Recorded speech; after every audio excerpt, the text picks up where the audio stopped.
स्वागत है, अभिनंदन है राजनीति विज्ञान विभाग के सभी विद्यार्थियों का, विशेषकर एमए फाइनल के विद्यार्थियों का। मैं doctor Shashi Verma, associate professor, राजनीति विज्ञान विभाग, महारानी सुदर्शन कन्या महाविद्यालय, बीकानेर, राजस्थान।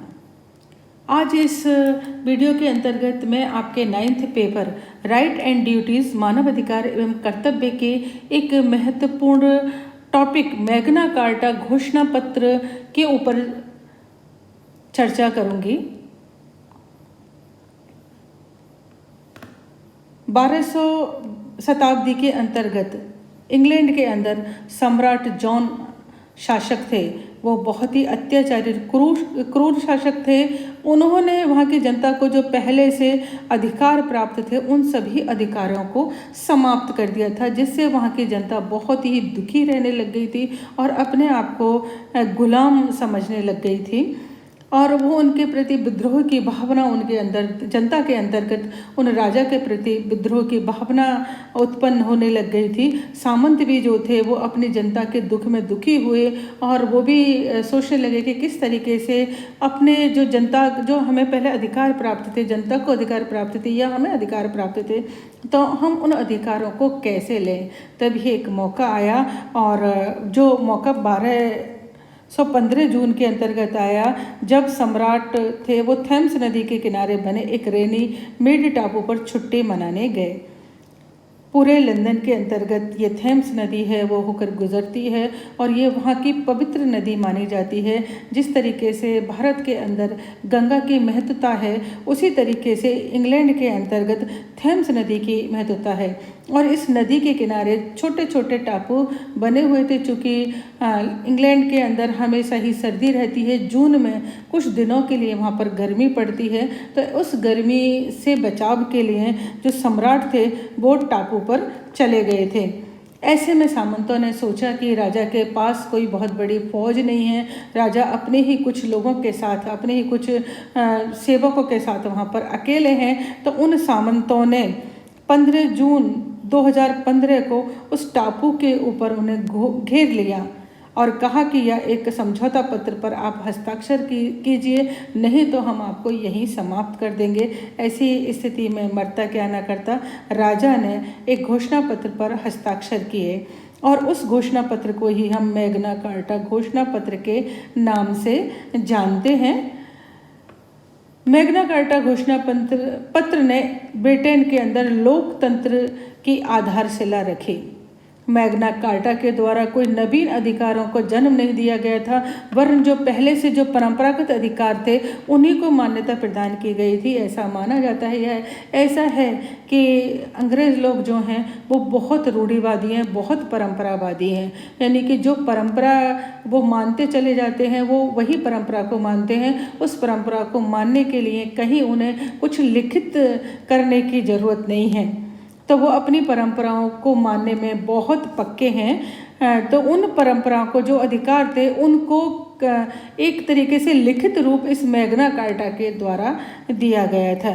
मैग्ना कार्टा घोषणा पत्र द्वारा जो सामंतों को जो अधिकार दिए थे, उन्होंने सामंत वर्ग को, वो धीरे धीरे सामान्य जनता को भी प्राप्त हो गए थे। तो इस तरीके से मैग्ना कार्टा घोषणा पत्र के द्वारा एक निरंकुश राजा की जो सत्ता थी उसकी समाप्ति हुई और मर्यादित राजतंत्र, चूँकि राजा तो थे ही वहाँ पे, तो राजा की शक्तियों को उसके द्वारा कम कर दिया गया था वहाँ पे। और विधि के शासन यानी कानून के शासन की वहाँ पर स्थापना हुई और स्थापना के द्वारा सामान्य जनता को स्वतंत्रता और अधिकार प्राप्त हुए। तो आज भी वहाँ पर राजतंत्र है, लेकिन ऐसा माना जाता है कि वहाँ पर भी राजा को कोई अधिकार प्राप्त नहीं है। सारा जो है लोकतंत्र है और जनता के द्वारा ही शासन को चलाया जाता है। तो ये जो लोकतंत्र की स्थापना हुई थी या लोकतंत्र की पहली बार बात हुई थी या जनता को अधिकार देने की बात हुई थी, वो मैग्ना कार्टा घोषणा पत्र के द्वारा ही प्रारंभ की गई थी।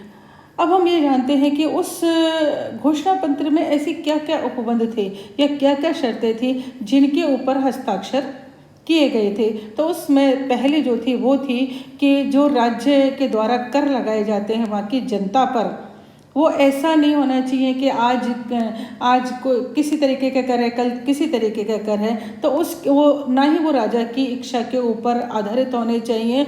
वो महान परिषद जो है उसकी सहमति पर ही कर लगाए जाने चाहिए। दूसरा जो उपबंध था वो ये था कि यदि कोई नागरिक कोई अपराध करता है तो उस अपराध सिद्ध होने तक उसको ना तो देश से निकाला जाए और ना ही उसे बंदी बनाया जाए और ना ही कोई उसे सजा दी जाए। अर्थात किसी व्यक्ति पर या किसी अपराधी पर उसको अपराधी सिद्ध होने तक, उसका अपराध सिद्ध होने के बाद ही उसको किसी तरीके की कोई सजा दी जाए। थर्ड था, अपराधी व्यक्ति को उसकी स्थिति और अपराध की मात्रा के अनुरूप ही दंड दिया जाना चाहिए।